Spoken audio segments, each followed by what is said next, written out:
¿Qué tal? ¿Cómo están? Mi nombre es Horacio Alcaraz y comparto con ustedes la tercera parte de una serie que tiene como título La fidelidad de Dios, el refugio salvador del creyente. Recordándoles que esta es una adaptación que hice de un sermón que fue predicado por el pastor presbiteriano de Inglaterra John Flavel, que vivió entre los años 1630 y 1691. Y haciendo un repaso, les recuerdo que había elegido este tema porque puede que llegue el momento en que no sepas en qué ni en quién confiar. No sé si serás parte de ese sector cada vez más grande de nuestra sociedad al que se lo denomina desencantados, refiriéndose a las personas que confiaron en cierto proyecto o dirigente político y hoy están arrepentidos de haber confiado. Pero desencantados los hay no solamente del gobierno, también de los amigos, de los parientes, de los líderes religiosos, de un cónyuge, de un novio, de una novia. La lista puede ser muy larga.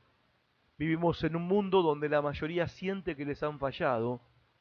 El desencanto es algo que se está volviendo muy común entre nosotros, está en todos lados, y esto se debe a que la falsedad y el engaño es algo propio de todos los seres humanos. Incluso de quienes más esperamos, nos causan las mayores desilusiones, como dijo David en el Salmo 142, verso 4. Él dijo, busco a alguien que venga a ayudarme, pero a nadie se le ocurre hacerlo, nadie me ayudará, a nadie le importa un bledo lo que me pasa. Ahora, en virtud de esta realidad, qué gran cosa es tener a quien recurrir. Como dijo el profeta Miqueas en el capítulo 7, verso 7, pero yo he puesto mi esperanza en el Señor.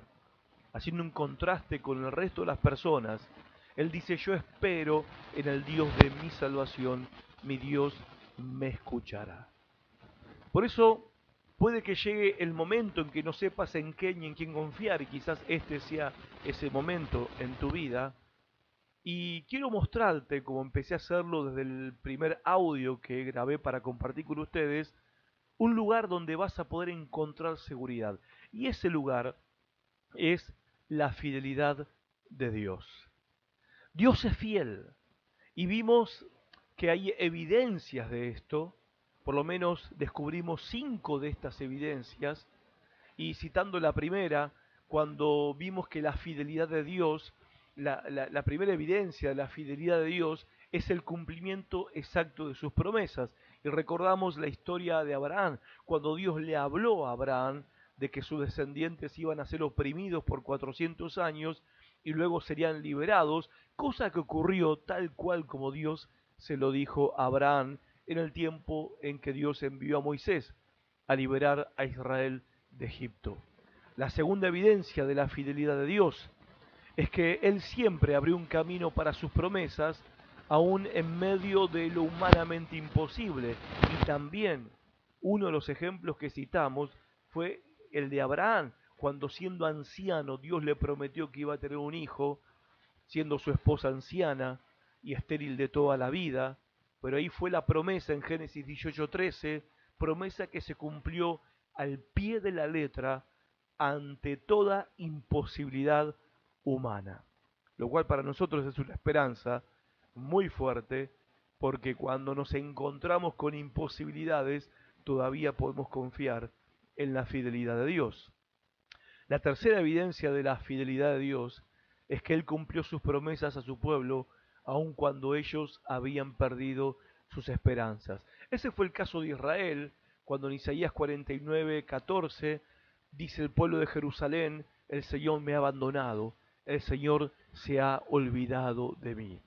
Y la verdad es que hasta el más sincero y más fiel de los creyentes puede tambalear en su fe en los momentos difíciles y aún así Dios es fiel. La cuarta evidencia de la fidelidad de Dios vimos en que es que Él no tiene temor de que su pueblo juzgue el asunto de su fidelidad por sí mismo. Cuando en Miqueas 6:3, leemos que Dios le dice a su pueblo, pero antes quiero que me digas, ¿En qué te he perjudicado? ¿En qué te he ofendido? Recuerda que yo te di libertad. Yo fui quien te sacó de Egipto, país donde eras esclavo.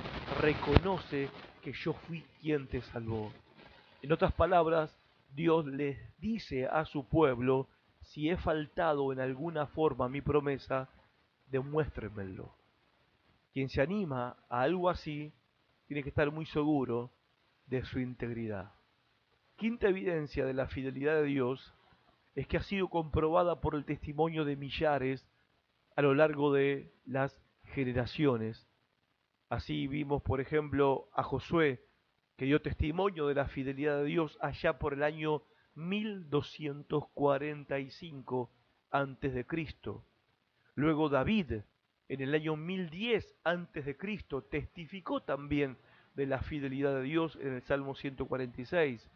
Y el profeta Daniel, en el año 539 antes de Cristo, también dio testimonio de la fidelidad de Dios. Y podríamos citar ejemplos del Nuevo Testamento y de los 2000 años de historia donde millares de creyentes pueden dar testimonio y han dado testimonio de la fidelidad de Dios a lo largo de todos los tiempos.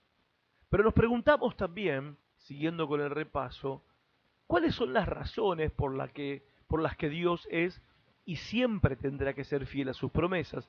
Y descubrimos por lo menos cuatro razones. La razón número uno, el carácter de Dios. Dios es perfecto en su carácter. Y si Dios es perfecto en su carácter, en lo que es, también es perfecto en lo que hace. Dios no miente, Dios no puede mentir, Dios no es hombre para que mienta. Razón número dos, por la que Dios es y tendrá que ser siempre fiel a sus promesas, es su poder. Dios puede hacer cualquier cosa que quiera hacer.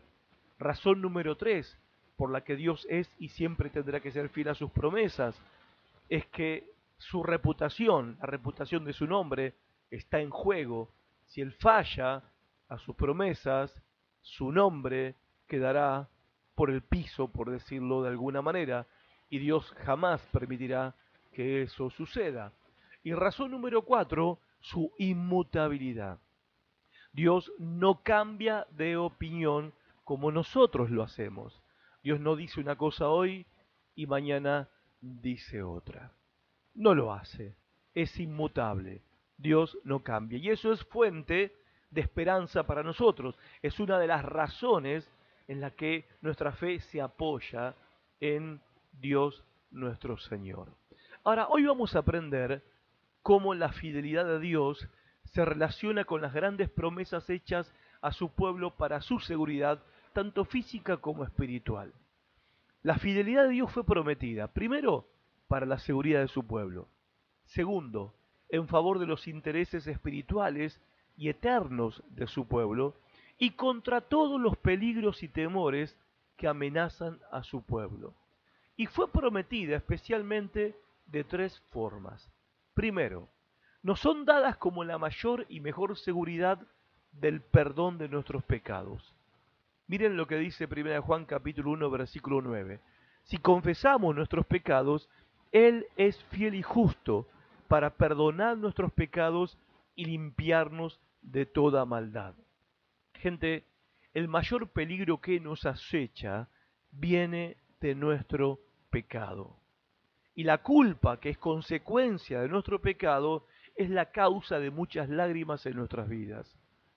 Ahora, el que ha sido perdonado de sus pecados puede encarar otros problemas de la vida de frente.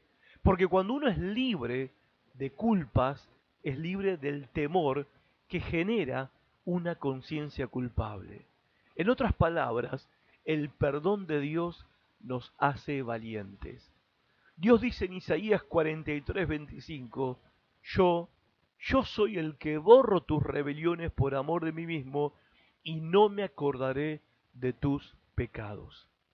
La promesa de perdón que Dios hace es una promesa en nombre de Jesucristo o por medio de Jesucristo y son cumplidas para honrar su fidelidad.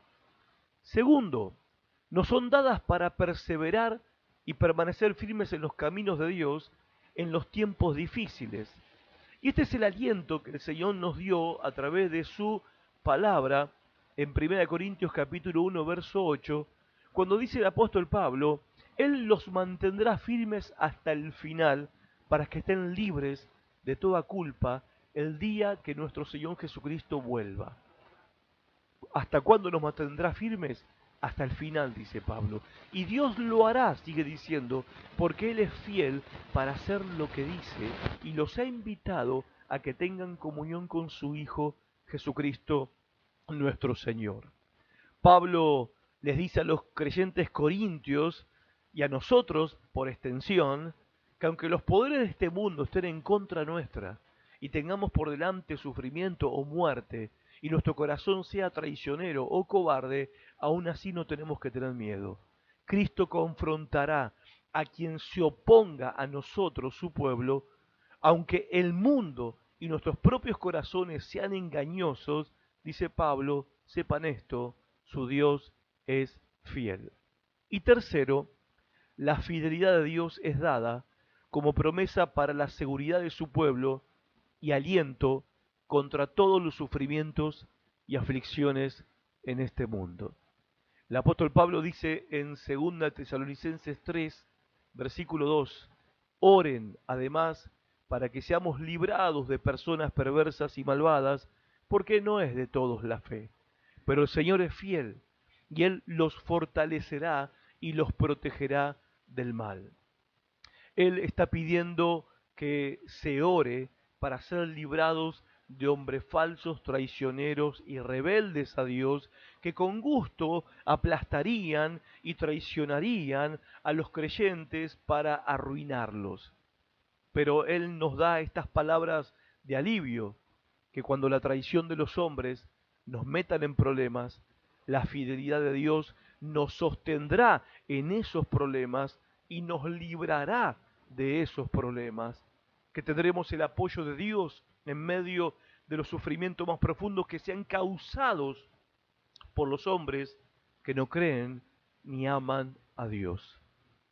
Gente, Dios garantiza su fidelidad para la recompensa y seguridad de su pueblo en medio de los males a los que estamos expuestos en este mundo, ya sea para guardarnos de las dificultades, como dice el Salmo 91, o ya sea para abrirnos una puerta de liberación dentro o en medio de las dificultades, como dice 1 Corintios 10:13. En los dos casos, el corazón del cristiano puede permanecer tranquilo en este mundo lleno de problemas y dificultades, porque qué necesidad hay de que esas dificultades nos asusten, ya que nunca nos pueden tocar y si nos tocan, no nos pueden dañar y mucho menos nos pueden arruinar. Entonces, la fidelidad de Dios te fue prometida, nos fue prometida. Primero, como la mayor y mejor seguridad del perdón de nuestros pecados. Si estás arrepentido de tus pecados, si querés ser libre de la culpa que atormenta tu conciencia, confesá tus pecados a Dios y poné tu confianza en Jesucristo como tu único Salvador, porque solo en nombre de Cristo hay perdón de pecados y salvación. En segundo lugar, la fidelidad de Dios nos fue prometida para que perseveremos y permanezcamos firmes en los caminos del Señor en tiempos difíciles. Y en tercer lugar, la fidelidad de Dios nos fue prometida como una promesa para que tengamos seguridad y aliento contra todos los sufrimientos y aflicciones que nos van a tocar enfrentar en este mundo. La fidelidad de Dios es el refugio salvador del creyente. Hasta la próxima.